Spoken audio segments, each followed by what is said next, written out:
máa kí ọkọ̀ tàn anybody tó bá sọ fún pé láìláìláà lòun fà tó gun ayé kankan ò fi báwọn irọ́ ló ń kù tó rárá àwọn aṣíwájú tí wọ́n fà tí wọ́n jẹ lọ bẹ́ẹ̀ ṣó mọ Kùránì yẹn ó mọ subhanallah yẹn kàdáhùn táwọn sábẹ́ ni ṣó rí bẹ́ẹ̀ ni wọ́n ṣe lọ ni Umaru ò fa ṣubúà ló jẹ́ kán gùn pa ni lójú ogun àbí nílé dẹ̀ ni wọ́n ti pa.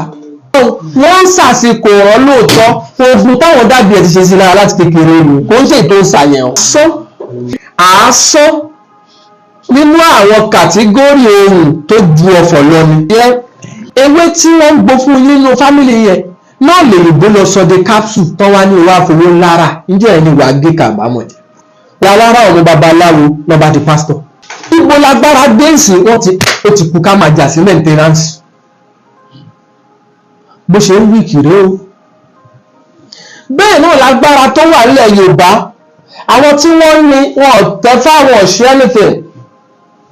Wọ́n mọ̀ ó ní ohun tó máa pè téjò bá sọ ẹ̀jẹ̀ kò ní ìdí ẹbu. Tó bá ti yá sílẹ̀ wọ́n á bẹ́tọ́ sí lẹ́ẹ̀mẹ́ta oró òjò gbọ́dọ̀ jáde oró ògbọ́n gbọ́dọ̀ jáde wọ́n ò ní ìdí àtàrí. Torí pé wọ́n ní àásọ nínú àwọn kàtígórì ohun tó ju ọ̀fọ̀ lọ ni. Torí pé ọ̀fọ̀ nìkan ló pọ́pùlà nísìn. Àásọ nìkan kọ́ ó tún jù bẹ́ẹ̀ lọ káwọn máa wá kalẹ̀ ẹ̀kọ̀kan.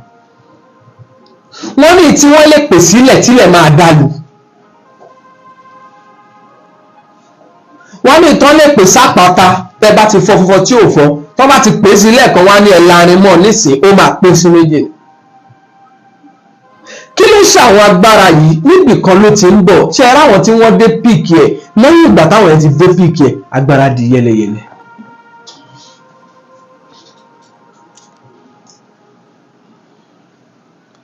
Àwọn tí wọ́n lọ ìmọ̀ ewé àtegbò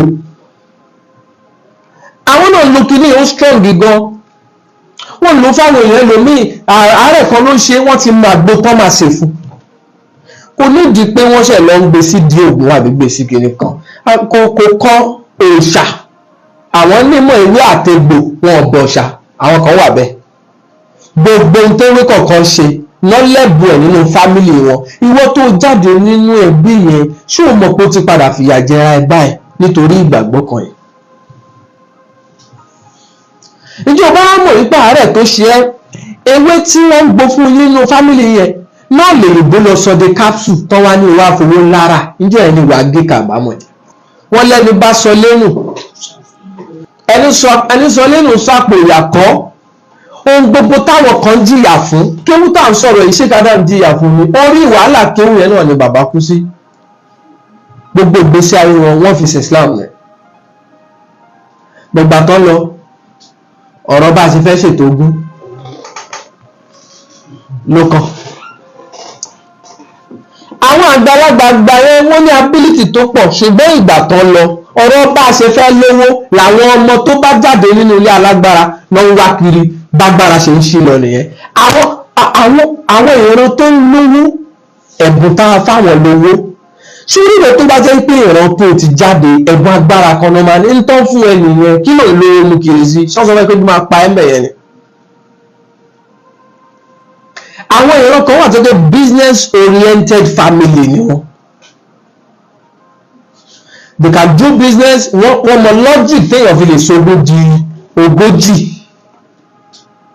Ọmọ tó bá jáde ìwọ̀n yẹn ìwọ tó bá lágbára spiritual kí wọ́n kàn fi ti family ti yín kó o fi rántí family tí wọ́n lọ́wọ́ ní kó o dẹ̀ máa grow. Òun á fún wọn lówó tóun ní ìwọ á fún liability tí wọ́n ní èyí ṣe tí wọ́n ló fẹ́ ṣe business. Òkè ò tiẹ̀ wá ṣe business láwárá ọ̀run babaláwo lọ́ba di pastor. Àwọn ọmọ táwọn bàbá wọn ní àsán tó ń jẹ́ ohun tó ń jẹ́ ọfọ̀ tó ń jẹ́ ló bá fẹ́ fẹ̀rẹ̀ wọ́n gba lé kéwù lọ. Lójijì wọ́n dà fáwọn àwọn bàbá yẹn ò tún bínú o nígbà àwọn máa gbára méde lọ́ bá níranù làwọn bàbá yẹn ṣe. Ẹ̀mọ́ tó fọ́nì òun wá sọ wípé kò ṣe dáhùn kò ṣe láhàúlà ń bẹ subhanallah tí bá ti mú ṣúhà mi báyìí tí mo ṣe ká hasbunallahu wa ni'mal wakil hasbunallahu wa ni'mal wakil hasbunallahu wa ni'mal wakeel, kò sí agbára èṣù kankan àbí ọ̀tá kankan tó lè jẹ́ lórí mi. ṣé bóun là ń ṣe ẹ̀yin jẹ̀mọ́ ẹ̀dúró tọ́lọ́hún, wọ́n ń sàsìkò ọ̀rọ̀ lóòótọ́, ogun táwọn dàbí ẹ̀ ti ṣe sí lára láti kékeré ni, kò ń ṣe ètò ìsàyẹn o. Unfortunately òun náà lè máa mọ̀, òun lè rò pé ṣubú àbọ̀hún bá ẹni. But the normal norm, ṣé Umaru ò fa ṣubúà ló jẹ́ kán gún pa ni lójú ogun, àbí nílé dẹ̀ ni wọ́n ti pa? Usman ò pa ṣubúà, ṣé kò fa ṣubúà náà láì ló jẹ́ kẹ́jẹ́ ṣọ̀ sórí Kùránì? Kí ló ń ṣe ẹ́? Are you playing? ṣé o mọ Kùránì yẹn, o mọ ṣubúà náà láì yẹn kàdá táwọn sábẹ́ ni? ṣé ò rí bẹ́ẹ̀ ni wọ́n ṣe lọ ni? Máa kí wọn kọ́ tàn anybody tó bá sọ fún pé la ilaha illallah lòun fà tó gun ayé kankan ò fi bá àwọn irọ́ ló ń kú, tó rárá àwọn aṣíwájú tí wọ́n fà tí wọ́n jẹ lọ bẹ́ẹ̀. Mo ṣàlàyé ọ̀rọ̀ báwọn wọ́n máa lagídí tí ò yẹ. Kùránì náà akújọ ká ní ó kàn máa stress olúwẹ̀. Òun wá dúró wá sọ pé ipa kò sẹ́nì síntánì kankan fòun ṣe, wọ́n dẹ̀ lé wọn bá lóòótọ́. Ìwà wá gbọ́ wà wá rò pé tó fi lé ẹlẹ́nu yẹn lòun náà ń lò. Lẹ́yìn ìgbà tí Sheikh Adam wá ṣe gbogbo kinní yẹn, ẹjọ́ kí làwọn ọmọ wọn ń ṣe? Ọ̀rọ̀ ogun ni wọ́n mójútó. Lẹ́yìn bàbá Mùdírù kí lẹ rò pé máa ṣẹlẹ̀ sí Markaz? Ẹ wo ní ìjọ sẹ̀lẹ̀ náà, níjọ́ t'Ọ̀ṣọ́fà wà láyé agbára ń dún. Orí Ọ̀ṣọ́fà kọ́ lágbára ti bẹ̀rẹ̀. Wọ́n agbára yẹn kì í ṣe agbára nù Kristẹni ni. Lẹ́yìn Ọ̀ṣọ́fà kí ló ń ṣẹlẹ̀? Àwọn ọmọ bàbá ń jà sógun. Torí tó bá sọ̀rọ̀ ṣẹ̀ṣẹ̀ ń sìn ẹlòmíì bí nígbà àfikún lọ kọ́fà. Wọ́n pè lálífà lẹ́nu tó já sí pé ọlá ẹnìkan ọlá ẹni tàná yẹn lòun bá ní tó ń mójútó. Ọlá bàbá tó bí Sheikh Adam kò tó gba nǹkan ní Saudi, ṣùgbọ́n ọlá Sheikh Adam ti tó gbà ń sìn. Ṣèbí bẹ́ẹ̀ ni? So orúkọ bàbá wọn kọ́ ni wọ́n lò tán fi méèkì ẹ̀. Ṣùgbọ́n mo Sheikh Adam nísìn yàtọ̀ sí mímọ̀ bó ṣe òkó pọ̀ tó, á sì máa wọlá bàbá ẹ̀ mọ́ lára. So Sheikh Adam ló dé peak, ibi tí mo ń jà láti lọ nìyẹn. Ok, wọ́n ti wá dé peak. Lẹ́yìn peak yẹn ṣáàrọ̀ ọmọ tó lè ṣekú, ṣé àmọ̀ yí pé orí ìmọ̀ kan náà ti bẹ̀rẹ̀.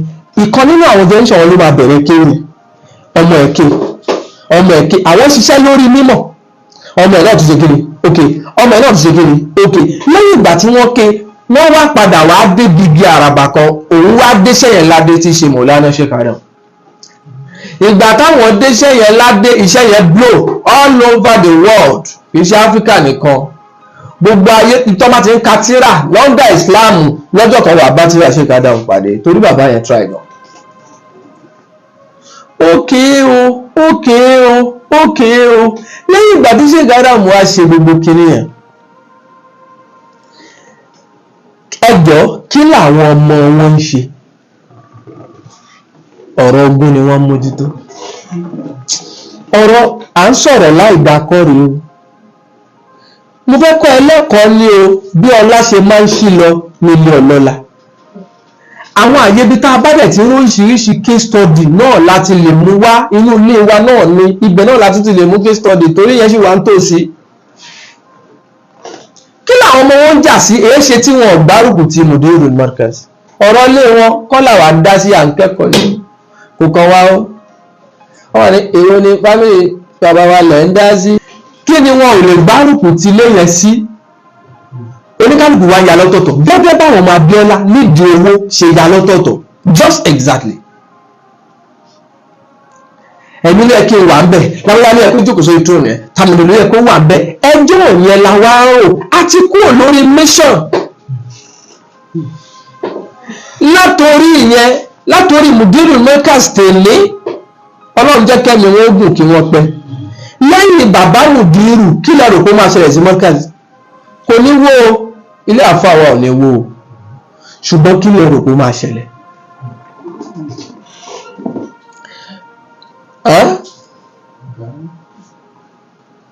Lẹ́yìn Mudirul Markaz yìí, lẹ́yìn tán bá lo 150 wọn tán bá wá lọ, kí ni ó ṣẹlẹ̀ sọ́gbà Markaz? Ta ló máa hold ẹ̀? Ta ló máa head ẹ̀? Ṣógun ní òtún ní bẹ́ẹ̀lẹ̀. So ó ti di wípé maintenance tí ẹnìkan ṣe sílẹ̀ ló kù, nobody is ready to do like kóun náà prepare something new. No. Bọ́lá ṣe máa ń ṣí lọ rèé o, bímọ náà ṣe ń ṣí lọ rèé. Àwọn kan máa bẹ̀rẹ̀, wọ́n máa kọ́ ẹnìkan kò dé ní àmọ́ pa. Ṣàrí lẹ́yìn ìyẹn báyìí, àwọn tó kù máa wá bọ́ ìfẹ́ mẹ́tẹ́rì tẹ́nu yẹn ṣe ni, wọ́n á wá bẹ̀rẹ̀ sí dìre o, ìmọ̀ ìyá wa bẹ̀rẹ̀ sí já lọ. Ẹ wo ní ìjọ sẹ̀lẹ̀ náà, níjọ́ tó ṣọfà wà láyé, agbára ń dún. Bàbá yẹn ń bínú, àrá pọ̀. Orí ọ̀ṣọ́fà kọ́ lágbára ti bẹ̀rẹ̀, wọ́n ti ń dágbára jọ díẹ̀díẹ̀ bọ̀. Agbára yẹn kì í ṣagbára nù Kristẹni ni, ṣùgbọ́n agbára ti wà. Orí ọ̀ṣọ́fà lágbára ti dé peak. Nígbà tágbára dé peak, lẹ́yìn ọ̀ṣọ́fà kí ló ń ṣẹlẹ̀? Àwọn ọmọ bàbá ń jà sógun. Ìjọ Sẹ̀lẹ̀ ti wá pín báyìí. Kò sí ní ẹnu kan inú kan mọ́. Bàgbára ṣe bẹ̀rẹ̀ sí ṣí lọ rèé o. Ìjọ Sẹ̀lẹ̀ ti wá weak. Ìrẹsì. Àwọn bàbá wa nílẹ̀ Yorùbá mà ní tí tó ń jẹ. Wọ́n ní tó jẹ́ wípé àwọn kan wà ní wọn jẹ́wéjégbò, ohun ẹnu lásán náà ni. Wọn kọ́ fá.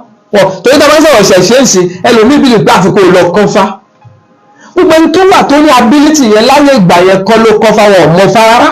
Àwọn onífá wà lọ́tọ̀, onífá kọ́ láláwo.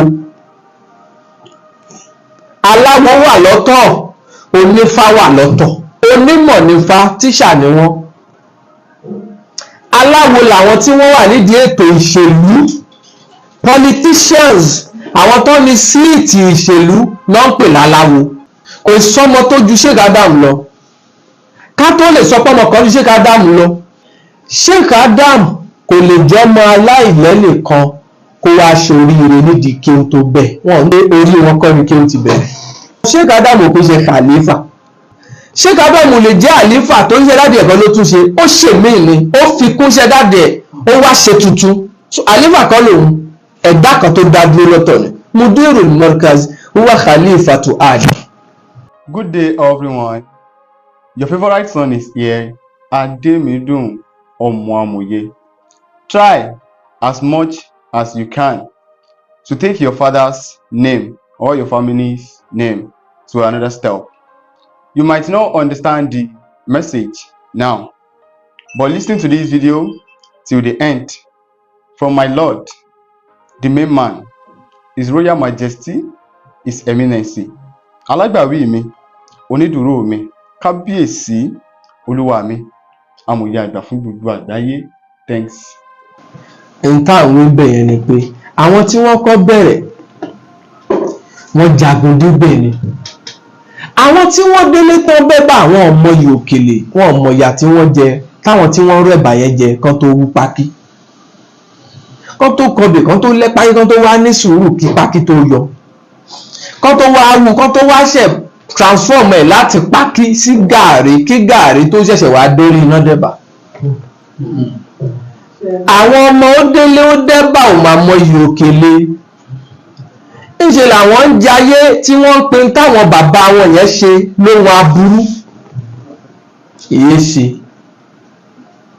ṣe nítorí Jésù àtànàbí. Ṣẹ́rí látòkè yẹn wọ́n á bẹ̀rẹ̀ sí drop wálẹ̀ jẹjẹjẹjẹ. Àwọn ọmọ ọlọ́lá wá bẹ̀rẹ̀ sí dolóṣì. Orúkọ àwọn bàbá wọn lánàá yóò àparẹ́ lórí wọn. Wọn ò ní mọ̀ o. Torí pé wọ́n sì máa gbé yàwó àbúkò tí ì pẹ́. Wọ́n sì máa gbé yàwó òbí wọn fún wọn. Orí àwọn ọmọ táwọn bá bí làṣíyá ti máa tú díẹ̀díẹ̀. Kò ní ṣe pé kò ní ṣe ara lọ́wọ́ wọn, bọ̀ kò ní lọ fà. Ṣé àwọn ọmọ táwọn bá bí torí báwọn ẹ̀ sì ní òkú pé dádì wa ni kìíní náà. Ṣé pé ọlọ́lá tó dé píìkì yẹn kò jìnnà sí generation tiwọn. Dádì wa ni lágbájá ẹ ṣe, thank you. Dádì wa yẹn lágbájá. Ó sì ní òkú pé bàbá ti dé ọ́fíìsì kan náà, ọ́fíìsì wọn tó fi ilẹ̀ ó sì wà ní kiri. Ẹ̀gbọ́n mọ́mí wa, ẹ̀gbọ́n dádì wa gan ni wọ́n ẹ̀ dìbẹ̀. Ó sì súnmọ́ tòsí. Tí ẹ náà ọmọ táwọn rẹ̀ máa bí, bẹ́ẹ̀ ni GP wọn máa drop. A máa drop. wọ́n ń drop lọ síbi òṣì níbi tí fọ́fadà àwọn ti bẹ̀rẹ̀. ẹ lọ wo ìjọ aláàfáà. Sheikh Adam kò lè jọmọ aláìlẹ́lẹ̀ kan kó wá ṣoríire nídìí kí ó tó bẹ́ẹ̀, wọ́n ń tó bẹ́ẹ̀. ṣé o pé ìdí àwọn alájẹ́ là ń sọ̀rọ̀ wọn lẹ́ẹ̀kan. ẹni tẹ́ ẹ bá rí tó padà wá dé píìkì ògo nídìí owó, orí ẹ̀kọ́ lówó ti bẹ̀rẹ̀. ṣé ẹni tẹ́ ẹ bá rí tó dé píìkì ògo nídìí ìmọ̀, òun kọ́ ló bẹ̀rẹ̀.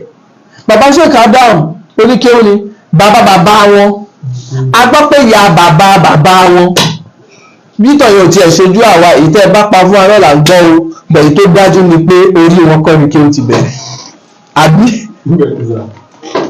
ṣùgbọ́n wọ́n jẹ́ èèyàn nídìí kéwù yẹn, àwọn ni wọ́n dé píìkì nínú ìran yẹn, torí wípé ìdí tá a fún ọpá ọ̀nà dé píìkì ni pé a ò tí ì rẹ́ni tó ṣe nǹkan kan tó borí tí wọ́n ṣe. ní tí wọ́n ṣe ni àwọn ọmọ wọn ni wọ́n màsáàjì.